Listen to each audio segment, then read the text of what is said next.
Salut, dans cette vidéo, je vous montre exactement comment générer en un clic une base de leads prête à l'outreach avec des bons décisionnaires et des emails valides.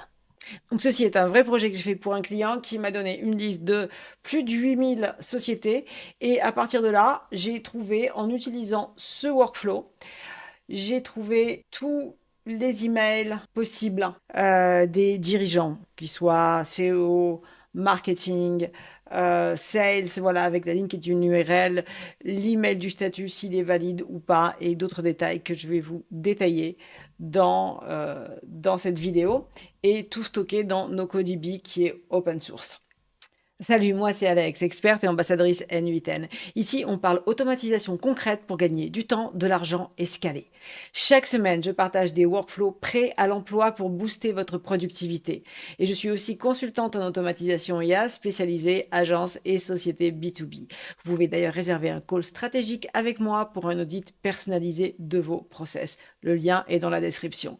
Et puis, rejoignez la communauté si ce n'est pas déjà fait. Tous les workflows, les échanges et les templates sont là-bas. Lien aussi dans la description.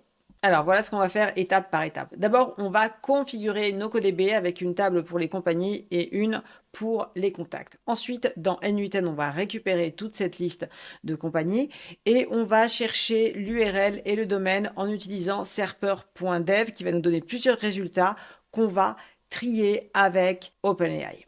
Ensuite, une fois qu'on a ça, on va chercher des decision makers dans 3 catégories, SEO, marketing et sales avec an email finder API, qui va nous vérifier aussi les emails et nous dire s'ils sont valides ou pas. Donc si un email n'est pas totalement validé et qu'il est risky, et c'est une société, soit on a trouvé aucun decision maker, soit ils sont tous risky, dans ce cas-là, on va faire un autre API call to an email finder pour trouver tous les emails génériques de cette société en tant que fallback et ça va aussi nous dire s'ils sont vérifiés ou pas. Et ensuite, on va tout loguer dans NoCoDB au fur et à mesure. On va aussi voir comment ça peut scaler, comment on gère le rate limiting, comment on gère les erreurs. Enfin voilà, on va faire quelque chose de très complet puisque encore une fois, ce workflow, je l'ai utilisé pour un vrai client sur 8000 compagnies, donc il est vraiment fait pour scaler. Allez, on y va. Et vous inquiétez pas, c'est pas compliqué, même si vous débutez.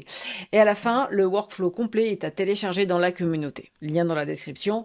Ce template est pensé pour les agences qui veulent gagner un temps fou et booster la délivrabilité. Donc d'abord NoCoDB. Pourquoi j'ai choisi NoCoDB? C'est open source, c'est comme Airtable quasiment, mais Airtable serait devenu payant rapidement avec une liste de 9000 compagnies. Et Google Sheet, j'aime pas spécialement. En plus, j'avais pas moyen de lier les deux tables. Donc voilà. Et NoCoDB, je l'ai installé sur mon serveur Hetzner avec EasyPanel. Si vous n'avez pas vu la vidéo à propos d'Hetzner et d'EasyPanel, je vous invite à la regarder ici. Donc voilà, ici j'ai un champ compagnie, j'ai un champ location. Bon, on peut avoir un champ position si on cherche un certain poste, l'URL, le domaine. Ça, ce sera tous les emails fallback de la compagnie, comme je l'ai expliqué dans le plan, et leur statut. Et ça, c'est le statut général des emails ou du workflow. Ici, on va avoir les contacts qui sont liés, donc qui sont ici. Et donc, la table de contact, on a le nom de la personne, sa position, son email, le statut de l'email s'il est valide ou risky, la LinkedIn URL si elle existe. Là, j'ai rajouté des notes, je m'en sers pas là, mais bon, bah voilà, on peut rajouter des notes sur la personne après pour les équipes de vente ou de marketing. Et ici, les compagnies. Donc, comment j'ai fait pour lier les compagnies ici? Donc, j'ai d'abord créé le champ contact et ce champ contact, si je l'édite, je vois que son type, c'est un type link et que c'est has many. Pourquoi? Parce qu'une société peut avoir plusieurs contacts. Donc, elle a many contacts. Voilà. Et ça, c'est pas la peine de le faire dans l'autre table. Ça se fait automatiquement. Une fois que je crée ça, ça crée automatiquement ce champ-là. OK? Donc, voilà pour NoCoDB. Et donc, à la fin, au résultat, par exemple, ici, donc si je regarde, donc j'ai créé une vue galerie aussi. Si je regarde le champ compagnie, par exemple, ici, j'ai deux contacts. Je clique dessus et je peux les voir ici. Je peux euh, l'ouvrir et voilà. Donc ici, je vois toutes les infos directement. Et de la même façon, dans Contact ici, dans Compagnie, ici, j'ai la compagnie, je peux voir toute l'info de la compagnie d'un contact. Mais ça, je ne peux pas le faire dans Google Sheet et avec un tel nombre de compagnies, ça devient payant dans Airtable. Donc voilà, j'aime beaucoup NoCoDB pour toutes ces raisons-là. Voilà, maintenant dans N8N, on lance le workflow soit avec un manual trigger, soit avec un schedule trigger, où on peut aussi mettre un webhook. Et le premier nœud, c'est un nœud NoCoDB où on va récupérer donc les sociétés. Donc l'opération c'est get many. Il n'y a pas de workspace, la base de données ici c'est des mots et on a deux tables, compagnie et contact. Et ici je mets return all parce que si je mets pas ça, par défaut il limite à 50. Voilà, donc ici on peut toutes les récupérer. Et donc ici je récupère le nom de la compagnie et la localisation qui sont les deux choses dont j'ai besoin. Ensuite, j'ai un nœud loop. Alors, si vous n'avez pas beaucoup de sociétés dans la liste, il n'y a pas besoin de faire un loop. Mais là, ce que je voulais faire, c'est d'une part, OpenAI a un rate limit, donc je veux limiter la casse. Donc, à partir de là, j'ai calculé ça avec ChatGPT pour savoir combien il fallait faire. Il m'a dit que je pouvais passer jusqu'à 500 compagnies ici et ensuite mettre un wait d'une minute. Bon, ici, j'ai mis à 5 et à 1 seconde parce que je l'ai exécuté pour que ça tourne rapidement. Mais dans l'exécution réelle, j'avais mis 500 et 1 minute ici. Donc, ce que je veux aussi, c'est que toutes les 500 compagnies, enfin le nombre de compagnies dans le loop, au fur et à mesure, donc là, ça va parcourir tout le workflow et donc ça va tout inscrire dans NoCoDB. Donc, au cas où quelque chose pète en chemin, j'ai quand même tout stocké déjà et je peux reprendre à l'endroit où ça a cassé. Bon, pour info, ça n'a pas cassé, ça a tourné pendant 6 heures et ça m'a récupéré toutes les sociétés, donc ça ne devrait pas être un problème.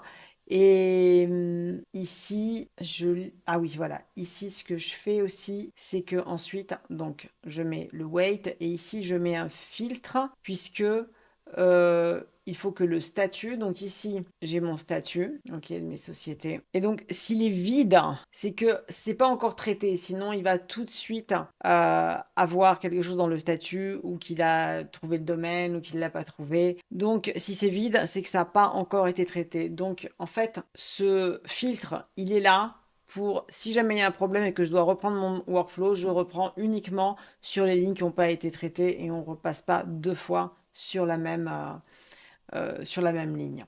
Donc voilà. Donc ici, ça n'a pas lieu d'être, mais c'est vraiment ça des sécurités pour que tout tourne bien et que ce soit vraiment scalable. Ensuite, je passe à un nœud HTTP. Alors, si vous ne savez pas utiliser les nœuds HTTP, vous pouvez le voir dans cette vidéo. Et j'utilise SerperDev. Donc, SerperDev, qui est ici. Donc, voilà, on a pour 50 $, 1000 crédits pour 1 $. Donc, c'est vraiment pas cher. Et ici, voilà, en fait, c'est un Google Search. Donc, on va retrouver le website, l'URL, etc. Mais on va en retrouver plusieurs, donc il va falloir les trier ensuite. Donc voilà, donc ici j'ai créé un login, ok, et donc ça c'est l'URL, c'est une méthode post, et j'ai besoin du QParameter, donc ici c'est le nom de la société. Bon là j'ai mis, si jamais c'est vide, ça casse aussi, donc j'ai mis quelque chose de générique si jamais c'est vide comme sécurité. Et la localisation donc que je récupère d'ici. Et donc à partir de là, il me retrouve là dans le champ organique, j'ai plusieurs URL, ok, mais elles sont pas toutes bonnes. Des fois il me sort Facebook ou des choses comme ça, et ça on n'en veut pas. Ou voilà, Instagram par exemple, voilà tous les endroits où ma société elle apparaît dans Google. Donc ce qu'on veut c'est le site officiel de la société. Donc voilà, une fois que j'ai récupéré ça, je passe à un nœud OpenAI que j'ai mis avec GPT 4.1 mini pour qu'il ait quand même de la qualité mais qu'il soit quand même assez rapide et qu'il n'ait pas trop de rate limiting. Parce que pour vous donner une idée, sur les 6 heures où ce workflow a tourné pour trouver plus de 8000 sociétés, les 80-90% du temps étaient sur ce nœud-là. Ok, donc c'est vraiment ce qui a pris le plus de temps.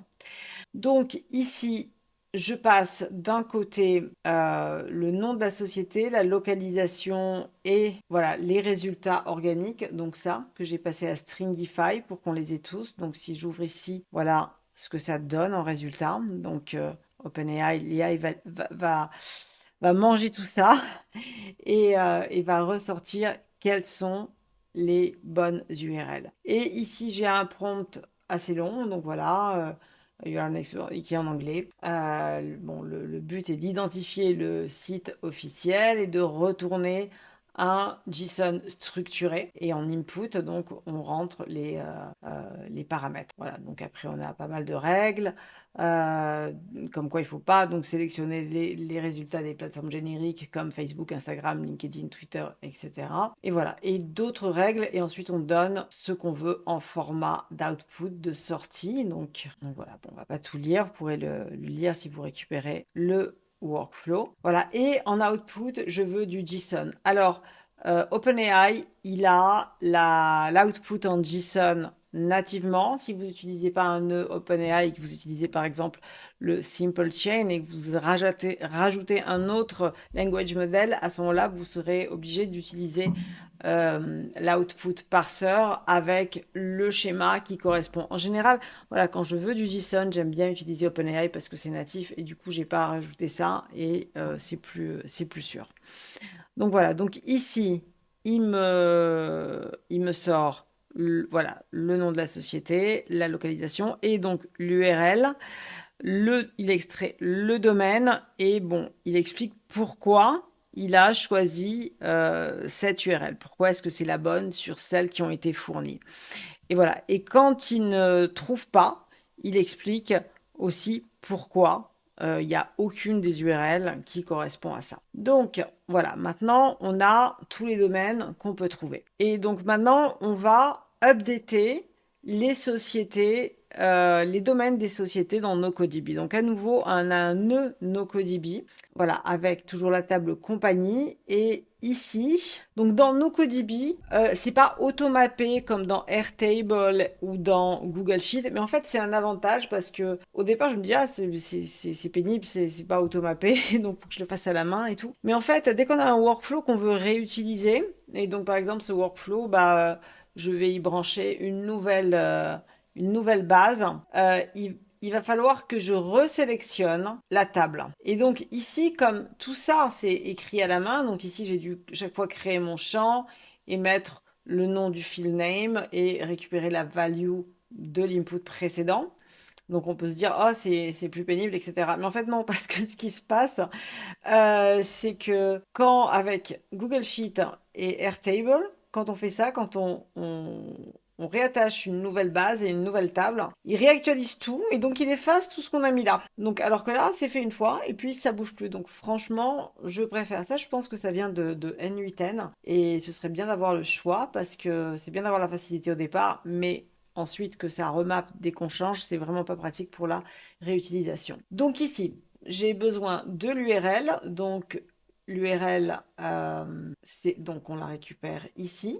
Mais donc s'il n'y a pas d'URL, je veux l'explication de pourquoi il n'y en a pas. Donc voilà, je mets ça et la double barre, c'est pour dire c'est ça, ou s'il n'y a pas ça, c'est ça. Ok. Donc ensuite, je veux le domaine qui m'a sorti là. Donc je mets ça ici et le statut. Donc ici, c'est ce qu'on appelle un ternary en code. Donc ça veut dire que si j'ai un domaine, s'il existe, on va écrire domain found. Et sinon, on va écrire, donc après les deux points, ça c'est si la réponse, si ça c'est vrai, on écrit ça. Et si c'est faux, après les deux points, on met l'opportunité, enfin la situation où c'est faux. Donc on écrit cette deuxième possibilité. Et ensuite, il nous faut l'ID parce que si on update, on va toujours se référer à l'ID. Donc dans Google Sheet ou Airtable, on choisit le champ sur lequel on veut synchroniser. Ici, c'est toujours l'ID. Et l'ID, elle vient pas de l'input précédent, mais elle vient du champ où on récupère toutes les rows, so du get many rows. Ok, donc voilà. Donc à partir de là, ça va remplir mes champs ici. Ok, ça va remplir cette partie-là, donc l'URL, le domaine, voilà, s'il a trouvé le domaine ou pas. Voilà, à cette étape-là, on en est là. Ensuite, à partir de là, on a le domaine. Aussi, encore une précision aussi pour tous les nœuds qui font des appels à des API. Donc, par exemple, ici, ce que j'ai fait pour que ça casse pas, c'est que j'ai coché retry on fail et maximum 3 fois et d'attendre 1000 millisecondes entre chaque essai. Et en cas d'erreur, on continue. Comme ça va envoyer l'erreur dans mon workflow d'erreur, mais ça va continuer. Voilà. Donc, c'est ce que j'ai fait pour tous les API calls. Donc maintenant, j'ai récupéré mes domaines quand il les trouve. Donc maintenant, j'ai ces 3 nœuds qui sont Anymail Finder. Donc si je vais dans là, donc on va regarder Anymail Finder et pourquoi je l'ai choisi. Donc Anymail Finder, au niveau du prix, il est vraiment intéressant. Donc par exemple là, pour ce que j'avais à rechercher, on a pris en monthly, puisque c'est une fois, 25 000 crédits de 159 euros. Et en le payant seulement un mois. Donc, pour la quantité de contacts qu'on récupère, donc là, 8200 sociétés, pour ce prix-là, j'ai calculé, ça revient à 0,03 centimes par société. Donc, c'est vraiment très peu. Et encore, on n'a pas utilisé les 25 000 crédits, je pense, dans ce cas-là. Alors, Anymail Finder, quand je trouve un email d'un décisionnaire et qu'il est validé, ça va me coûter 2 crédits. Sinon, s'il n'est pas validé, s'il est risky, on paye rien. Et ensuite, à la fin, quand on cherche tous les emails de la compagnie, jusqu'à 20 emails, ça coûte 1 crédit. Donc voilà, donc c'est bien et ça marche super bien et c'est rapide parce que j'en ai essayé d'autres qui étaient beaucoup plus galères que celui-là et l'API n'est pas compliqué. Donc à propos de l'API, donc la documentation est ici. Et donc d'abord, voilà, j'ai plusieurs endpoints et l'un d'entre eux c'est Find Decision Maker Email. Donc c'est ce endpoint. Donc voilà, il s'est expliqué ici que ça coûte 2 crédits qui sont chargés uniquement si on trouve un email valide. Et c'est gratuit si c'est risky, blacklisted or not found. J'ai pas eu sur toute la liste que j'ai eue, j'ai pas eu un blacklisted or not found. Ils étaient tous risky, ce qui veut dire qu'il n'a pas été pleinement vérifié, mais ça veut pas dire qu'il n'est pas valide du tout. Donc voilà, donc on a besoin de récupérer l'API key et encore une fois, j'ai créé un credential aussi. Donc ça, vous pouvez le voir aussi dans ma vidéo sur les HTTP nodes que j'ai indiqué tout à l'heure, comment créer des custom credentials. Donc voilà, donc ici, on a un curl qu'on peut importer.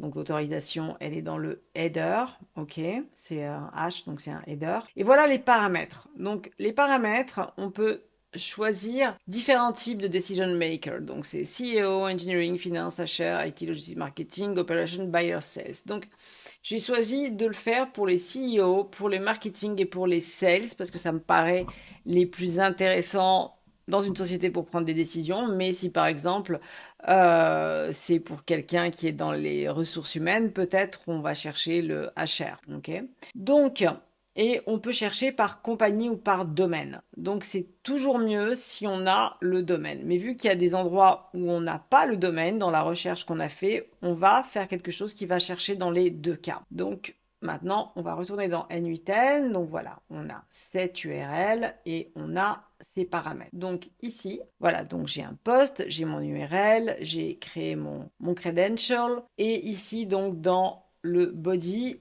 j'envoie ces paramètres. Donc on a vu que c'était ou domaine ou compagnie. Donc ici, encore une fois, j'utilise un ternary et donc si mon domaine existe, j'utilise le domaine et sinon company name. Et dans la value, donc si le domaine existe, on récupère le domaine, mais sinon on récupère la société donc qui vient du premier nœud get many rows. Et là j'ai ici ce split, ça veut dire que en fait des fois le nom de la société, il y avait aussi une virgule et après par exemple le département, ce qui était utile pour chercher le domaine mais pas pour ce qu'on fait là. Donc, vu que j'ai certains noms de sociétés qui ont une virgule, le split va créer un arrêt, donc va créer deux éléments, va créer un tableau d'éléments qui est coupé au niveau de la virgule et je veux que le premier. Donc dans les arrêts, on compte à partir de 0. Donc là, on prend l'élément 0. Voilà, donc à partir de là,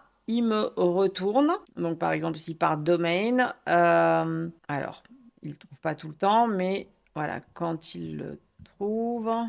Ah, bah là, attends, premier. Donc voilà, par exemple ici, domaine.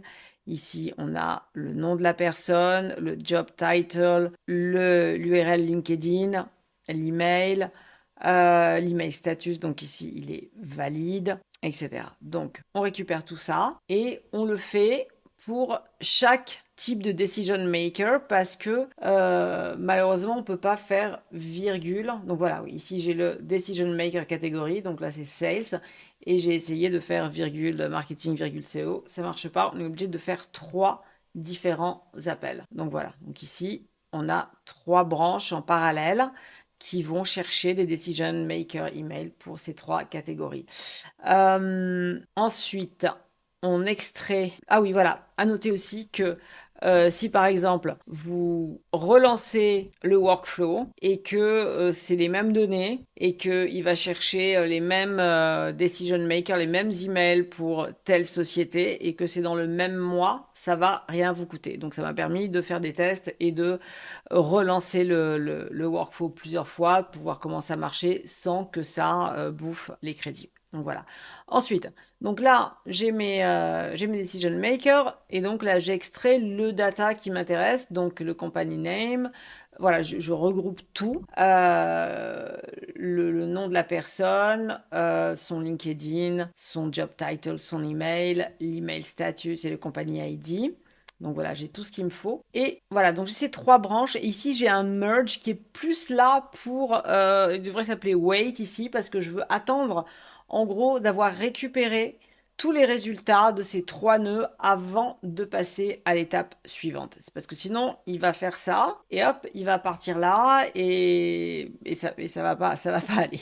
Donc ici, j'ai un merge en append 3. Donc voilà, j'enchaîne les résultats des 3 nœuds qui trouvent les decision makers. Alors bien sûr, on pourrait récupérer tous les decision makers ou faire ça dynamique, comme on l'a vu dans la base NoCoDB. On a un champ rôle ou position, je sais plus. Donc on pourrait utiliser ça pour le faire dynamique. Voilà, donc ensuite, ces résultats-là, on va les filtrer ici pour uniquement récupérer ceux où on a trouvé l'email. Donc, si l'email existe, et donc là, on a 27 items, et on enlève les duplicata aussi, puisqu'il y en a quelques-uns. Donc voilà, on part de 27 à 21.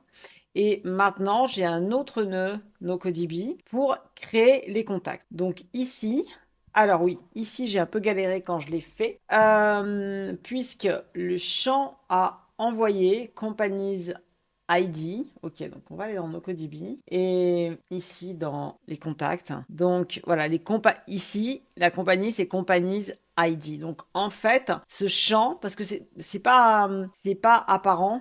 Donc, je savais pas comment il s'appelait et j'ai dû faire un essai, c'est-à-dire sélectionner une compagnie à la main et, enfin, à partir des compagnies, ce que j'ai fait, c'est que j'ai sélectionné, enfin, linké manuellement un contact pour voir qu'est-ce qui apparaissait ici. Et en fait, ce champ-là, quand il est lié, il est nommé d'après, donc, companies, donc cette base elle s'appelle companies, ça s'est créé automatiquement underscore ID.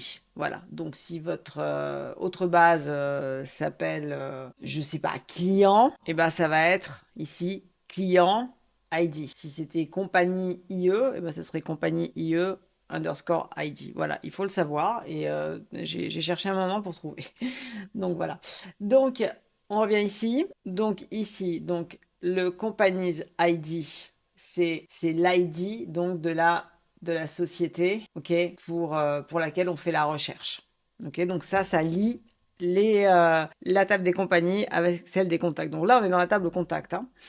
Ensuite, le nom de la personne, la position, l'email, le statut de l'email, est-ce qu'il est valide ou est-ce qu'il est risky, et le LinkedIn URL si elle existe. Ah oui, il y a un truc que j'aime bien dans NoCoDB aussi, c'est qu'on peut mettre des binary files, donc on peut mettre des images aussi. Donc voilà, donc il m'enregistre tout ça et à partir de là, ça va remplir tous ces champs-là. Ça va me mettre l'email statut, etc. Donc, un retour dans N8N. Maintenant, ici, j'ai un petit node de code qui est là pour déterminer, en gros, si une société, est-ce qu'elle a au moins un email, donc des 3 emails que j'ai demandé, des 3 positions que j'ai demandé, est-ce qu'elle en a au moins un? Et est-ce que parmi ces 3-là, est-ce qu'il y en a un qui est valide? Donc voilà, donc par exemple, email status ici valide. Parce que si elle a aucun email ou que aucun n'est valide, à ce moment-là, on va aller sur le fallback pour trouver tous les emails génériques de la compagnie et au moins avoir quelque chose. Voilà, donc ici, j'ai ce petit note de code que j'ai généré, même si je sais coder. Donc pour le générer, il faut expliquer à ChatGPT ou à Claude ce qu'on a comme input, comme data et ce qu'on veut récupérer, comment on va le manipuler. Et il va vous écrire le code en JavaScript très facilement. Voilà. Et donc dans N8N, quand on veut récupérer tous les items du nœud précédent, c'est $input all. Et comme ils ont un paramètre supplémentaire JSON. En faisant ça, je récupère ce qu'il y a dans le JSON et là, je me retrouve avec un JavaScript, on va dire, normal. Ça, c'est une particularité de N8N.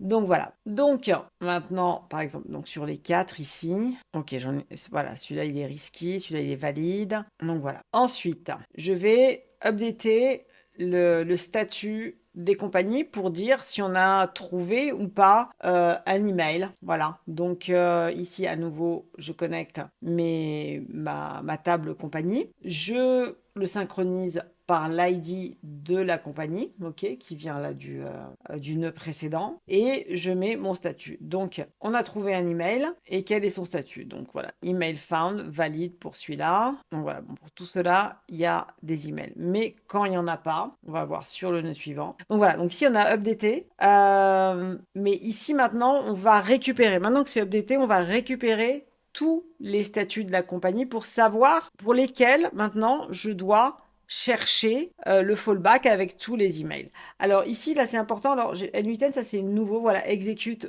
once.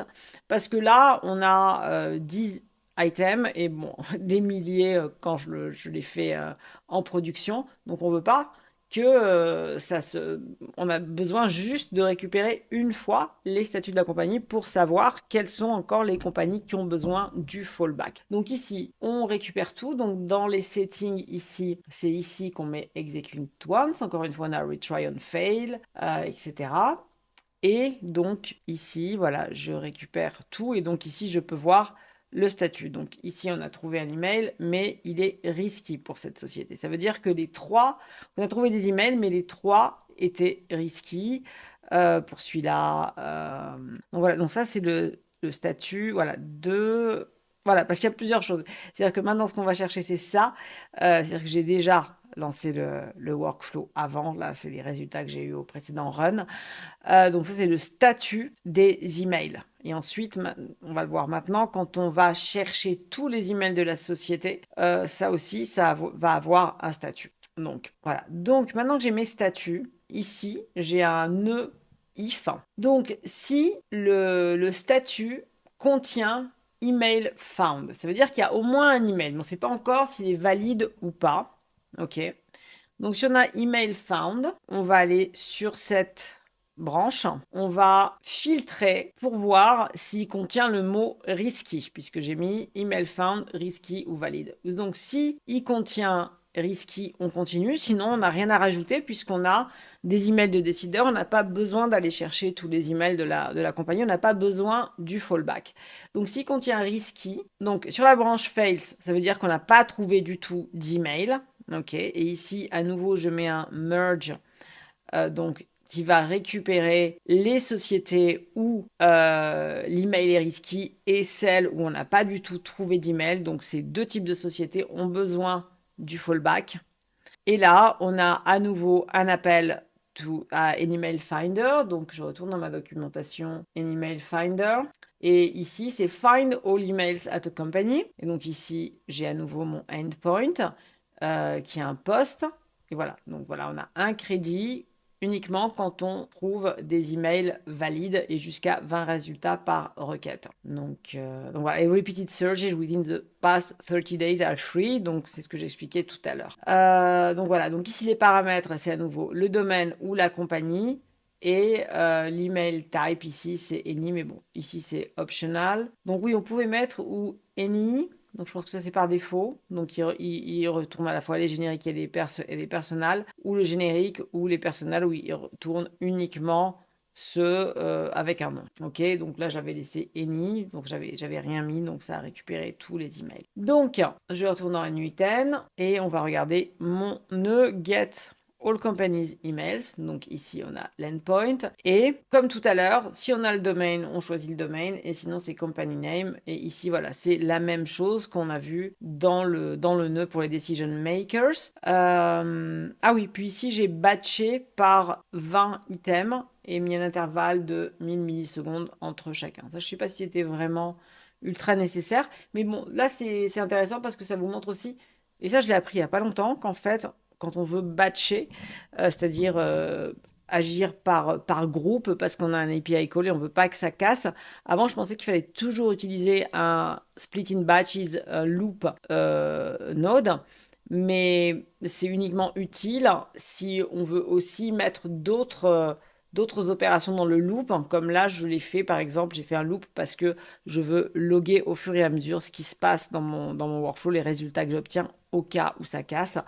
Mais sinon, si on a juste un API call et qu'on veut le faire par batch, par sécurité, à ce moment-là, on peut le faire dans les options, ce qui est plus simple et plus élégant. Donc voilà, donc ici, il récupère tous les emails pour ces sociétés. Okay, et donc ensuite, je vais updater mes compagnies emails. Donc ça, je les ai mis dans la table compagnie. Et ici, je récupère donc tous les emails et je fais un join, puisque là, en fait, ça prend un arrêt et ça en fait, voilà, ça me les sépare comme ça par une virgule, ça m'en fait une string.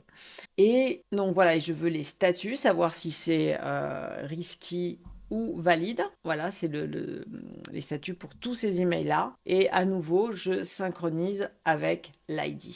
Voilà, et après ça, eh ben, je referme mon loop. Donc ici sur Done, j'ai tous les items qu'on a trouvés. Mais ici, je fais rien de plus étant donné qu'on a déjà tout stocké dans nos Codib. Donc voilà, on a tout fait. C'était assez long, mais pas très compliqué si on réfléchit à toutes les étapes et qu'on les comprend bien. Et voilà, on a vu comment automatiser toute votre génération de leads emails, valider la qualité et scaler sans surcoût. À vous de jouer. Le workflow est dispo dans la communauté, lien en description. Si vous dirigez une agence ou une société B2B et que vous voulez optimiser vos process, réservez un call stratégique offert avec moi. Lien en description. On fera ensemble un audit pour identifier les meilleurs leviers d'automatisation et de croissance pour votre organisation. Et puis, si cette vidéo vous a aidé, plein d'autres vous attendent. Abonnez-vous pour ne rien manquer, likez et dites-moi dans les commentaires ce que vous voulez voir dans les prochaines vidéos. Et puis, rejoignez la communauté pour accéder à tous les workflows, partagez vos questions et progressez avec d'autres pros d'automatisation. Allez, salut, à la prochaine.